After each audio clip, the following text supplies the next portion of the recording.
Pandian store சீரியல்ல அடுத்து வர எபிசோட்ல என்ன மாதிரியான ட்விஸ்ட் எல்லாம் இருக்க போகுதுங்கிறத இந்த வீடியோல பார்க்கலாம். பாண்டியன் கோமதிக்கு ரெண்டு பேருமே அவ்வளவு வருத்தமா இருக்கு. ஏன்னா பேசின விஷயம் அப்படி சரவணன். உடனே அதுக்கு ராஜி சொல்றாங்க, இங்க பாருங்க அத்தை, மயிலோட அம்மாவோட குணத்தை பத்தி நமக்கு நல்லாவே தெரியும். எந்த நேரத்துல அவங்க எப்படி பேசுவாங்க, எந்த நேரத்துல அவங்க எப்படி நடந்துப்பாங்கன்ற எல்லா விஷயமும் நமக்கு தெரியும்.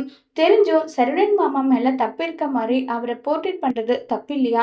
அது ரொம்பவே தப்பு அத்தைன்னு சொல்லிட்டு இருக்காங்க. பின்ன என்ன? ஆனா மயிலோட அம்மா சொன்ன மாதிரி தானே மயில் ஹாஸ்பிட்டல்ல அட்மிட் பண்ணிட்டு இருந்தாங்க. ஏன் ஒருவேளை மயிலோட அம்மாவும் சரவணன் மாமாவோட கோபத்துக்கு காரணமா கூட இருந்திருக்கலாம் இல்ல?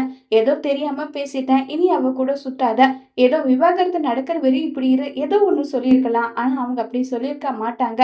அப்படிதான் பண்ணுவேன், இப்படிதான் பண்ணுவேன்னு சொல்லிட்டு சரவணன் மாமாவோட கோவத்தை இன்னும் அதிகப்படுத்துற மாதிரி தான் அவங்க பேசியிருப்பாங்க. அதனாலதான் சரவணன் மாமாவும் ரியாக்ட் பண்ணியிருக்காரு. அதுக்காக சரவணன் மாமா செஞ்சது சரினால நான் சொல்ல வரல, அவரை குற்றவாளி ஆக்காதீங்க.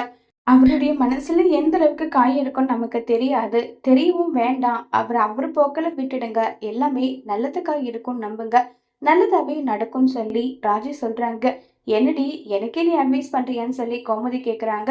உடனே பாண்டியன், இங்க பாரு, நல்ல அட்வைஸ் யாரு சொன்னாலும் சின்னவங்களா இருக்கட்டும் பெரியவங்களா இருக்கட்டும் அது கேட்கறதுல தப்பு கிடையாது. அஜித் சொன்னது சரிதான் கோமதி, இதுல எந்த தப்பும் இருக்கிற மாதிரி எனக்கு தெரியல. நம்ம மயிலவ பத்தி நினைக்கிறோமே, சரவணனை பத்தி நினைக்கல. இல்ல, நம்ம சரவணனோட லைஃபை தான் பார்க்கணும். அவனுக்கு எது சந்தோஷமா இருக்கோ அதுதான் நம்மளால செஞ்சு கொடுக்க முடியும், அதுதான் நம்ம செய்யணும், அதுதான் நம்ம கடமைன்னு சொல்லி பாண்டியன் சொல்றாங்க. ஏங்க, எனக்கும் புரியுதுங்க, சரவணன் சந்தோஷம் தான் எனக்கு முக்கியம், நான் அதை இல்லைன்னு சொல்லல. ஆனா மயிலு வளையத்துல வளர குழந்தை அனாதையே நிக்குமே, அதை தாங்க பாக்குறேன்னு சொல்றாங்க. காலம் எல்லாத்துக்குமே பதில் சொல்லும் கோமதி, விடுன்றாங்க. அது எப்படிங்க விட முடியும்? காலம் போன போக்குல அதுக்கப்புறம் ஒண்ணுமே பண்ண முடியாது. இப்பவே நம்மளால எதுவும் பண்ண முடியல. அந்த மயிலு பொண்ணு பண்ணது எல்லாமே தப்புதான். அவ முகத்தை பார்க்கும்போது நான் ஜெயில அனுபவிச்ச எல்லா விஷயமும் ஞாபகத்துக்கு வருதா? இருந்தாலுமே அவளை பார்க்க அப்பாவியா இருக்குங்க. எனக்கு என்ன பண்றதுன்னே தெரியலன்னு சொல்லி கோமதி குழம்பிட்டு இருக்காங்க. பாண்டியனும் கோமதியும் திரும்ப சரவணன் கிட்ட மயிலுக்காக பேசுவாங்களா?